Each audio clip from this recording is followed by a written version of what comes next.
Move your car! My son wants ice cream and I need to park. Lady, can you, go away? No, I said move your car. I need to park. Move your car! I need to... r/EntitledParents. Our first story we'll be reading today.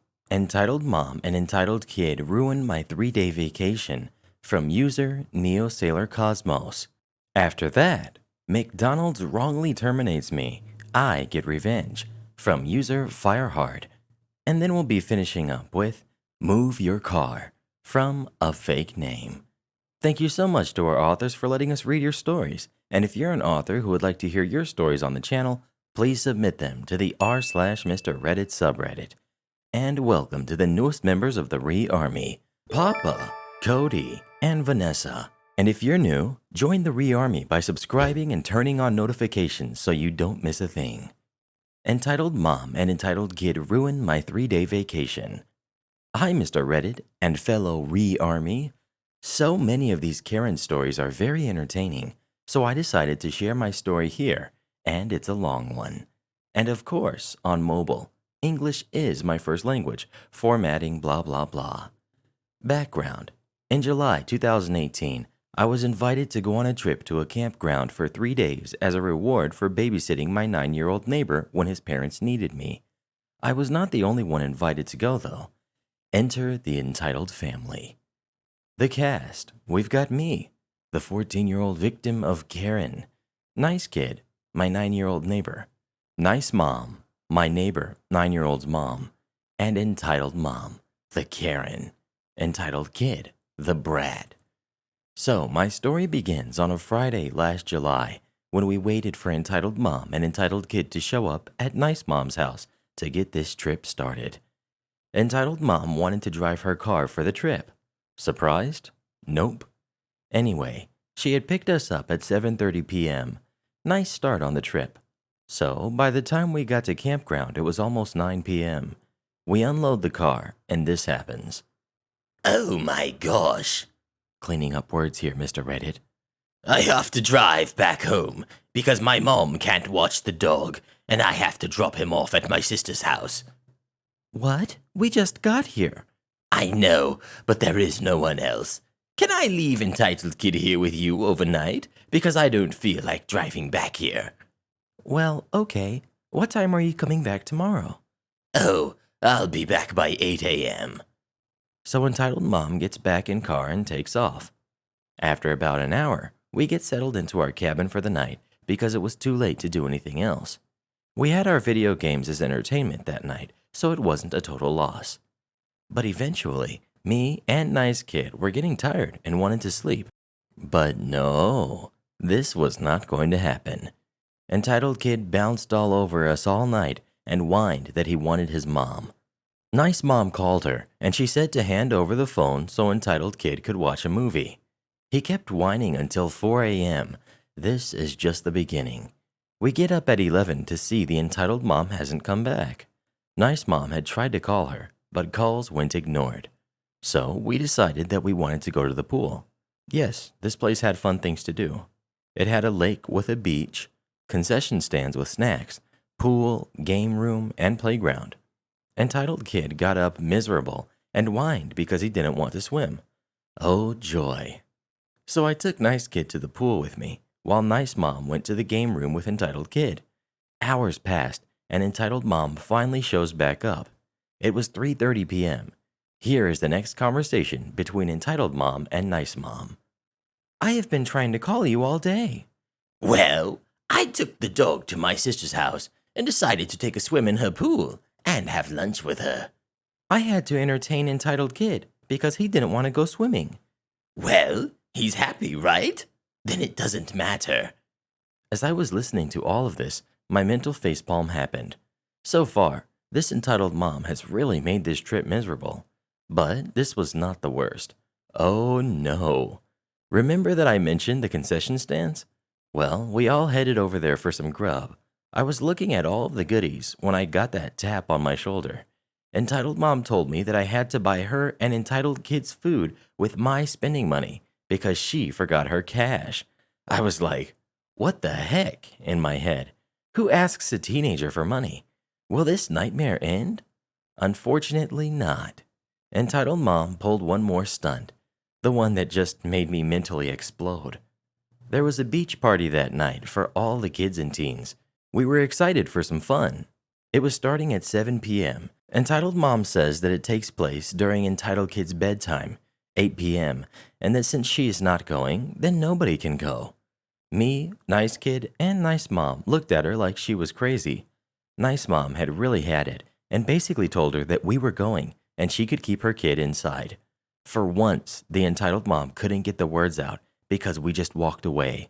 She did follow because we could hear Entitled Kid whining about it. We did have fun that night, and we were glad when she left the next morning. The Nice Mom decided we could stay an extra day because of all the drama. We had fun without them. Thanks for reading. Next up we've got McDonald's wrongly terminates me. I get revenge. Context. Jerk General Manager will be called Caddy. My shift of workers will be called my shift. Owners will be called owners. Me will be called me. Felon Manager will be called Darren. Lawyer will be called lawyer. For a little backstory, I used to work for a McDonald's in my hometown in Arkansas, not giving the town name. I worked my way up from crew to crew trainer to management over the course of 4.5 years and 1 store transfer. I'm now working as a manager in store 2 when Catty comes up to me and asks if I want to start working overnight with a $1 raise. So I say heck yeah, more money and a consistent schedule. Win-win in my book. So my next shift rolls around and I come in and meet my shift of workers. Pretty cool people. Well, about 4 weeks go by and I find that the shift right before mine isn't stocking up their station before they leave and leaving my shift with nothing, and we are left scrambling to get things in order as well as restock for morning shift, aka Catty's shift. Well, I stay late one day and talk with Catty about evening shift not restocking for my shift, and she says it's my shift's job to only stock for my shift, nothing else. So I say okay and go home. Well, that night rolls around, and cue revenge. I tell my shift what Catty says, and they are more than happy to not only do their jobs, but not have to roll Catty's 12 cases of burritos. Each case is 80 single burritos for her morning shift. Well, that morning comes, and Catty is fuming as she comes in. Me and my shift clock out and go home. As I'm pulling into my driveway, I receive a call. It's Catty yelling at me, saying I'm written up for not preparing for her shift and had to come back and personally hand roll her 12 cases of burritos. I then say, but you said it's the shift on duty's job to prep and stock for said shift. She said, I don't care. Get in here and do it, or don't come back. I reluctantly go in and roll them, sign my write-up, and then head over to the main office to chat with the bosses who suggest a list for the evening shift, so they will remember to restock before they leave.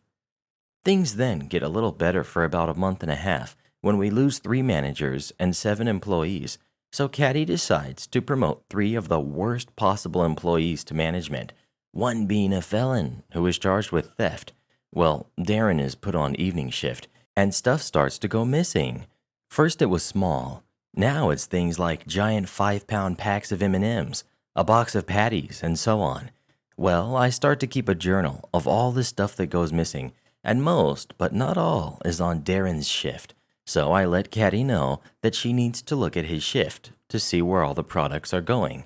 She then tells me not to worry about other people's shifts and only worry about mine. So I say okay and drop the subject and go back to my shift. Well, about 2 more weeks pass, and I start to notice the safe where we keep our money from our store starts to become messed up. So I, as the overnight manager, have to count it so I can close for the next day. It should come around to about $1,500.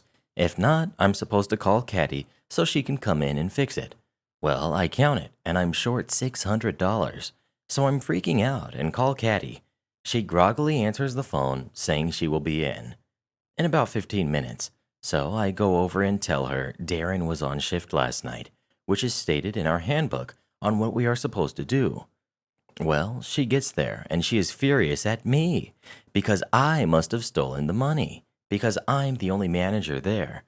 I then state, no, I was the manager that came in. It was Darren who was here first. She says whatever and adjusts the system so I could close it out while she left. Well, the next day rolls around, and I get called asking if I could stop by work for a minute to talk to Caddy about last night. So I say okay. I get there, and she comes out with termination and theft papers saying I must sign them as I was being terminated for theft of $600. I signed the termination, not the theft papers. I was in shock. I worked for over 4.5 years for this place, and I'm being fired for something I didn't even do? This won't stand, I said to myself. Time for revenge. Well, I leave and contact a lawyer about this and hand them my journal I've been keeping track of the theft in, and a week later we go to the McDonald's headquarters to speak with the owners. Well, to our surprise and luck, Caddy is there, giving information on me to the owners. I smile and wave as I walk up with my lawyer, and she just stares at me with daggers. As my lawyer speaks to the owners, he hands them the journal and says my client has a record of when this theft had started up until his wrongful termination. He then states if this can't be resolved here, we will see you in court. Then I see Caddy go pale and sit down as the owners look through my journal and then ask her why she didn't do anything to Darren, or at least look into it, and the other shifts that I had reported. They then turn to me and say I can have my job back and anything on me is thereby rescinded as of that moment. I politely decline, as I just wanted my name to be cleared and the changes be dropped. They then turn to Caddy and say, go back to your store. We will be by shortly to chat with you about this matter. But little did they know I had a plan in store for their restaurant. As I left, I waited for Caddy to go back to her restaurant. I see her leave and start to head back to the restaurant as well, not to see her get chewed out, but for a far more risky plan I had in store. I got over there and waited 10 minutes. Then I went around to the back of the store, making sure to stay in the camera's blind spot until I came to an outside box in the bushes behind the building with one big black switch inside it. I switch it, power goes off, and I get the heck out of Dodge and park at the phone store across the street. As I park, I see mass pandemonium coming from the McDonald's employees. They're rushing out of the restaurant, followed by Caddy, who is raging mad and is screeching like a banshee at the employees who ran outside. All the while, the owners who just pulled up witnessed the whole ordeal. I'm now moved on in life, but man did that feel good to get one up on my jerk boss. And Mr. Reddit, if you use this in your next video, you have my permission. Edit. Thanks for the silver. Next up we've got Move Your Car. Note, not gonna bother giving names. If you lack the reading comprehension to keep up, then too bad. So I live in an old southern town with a perpetually crowded central square, made more crowded because it is the county seat, and the county seat complex is across the street on one side, along with all of the city and county government buildings, stretching for a few blocks in that direction. So one day off, I run errands and hit up the best local taco shop. This place has no AC outside of the kitchen, and the inside is always in the upper 80s or hotter on a winter day. And the signage outside even points out you come for the food and not the parking. The parking being nearly non-existent, I drive to the square to park and eat between errands. After 5 or more laps on the one-way streets around the square, I look out and see someone pulling out of one of the angled inside spots. These spots are all at an angle, so you can quickly pull into one and quickly back out. That will be important later. Given that a heat wave had just started, I deign to eat in my car with the air running.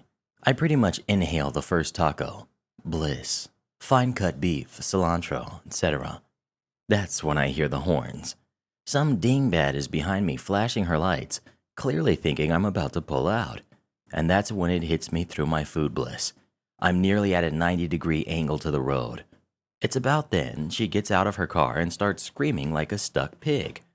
Give me my spot, you! Well, yeah. I served in the army where you learn to say a lot of bad words, but she was really overdoing it with them.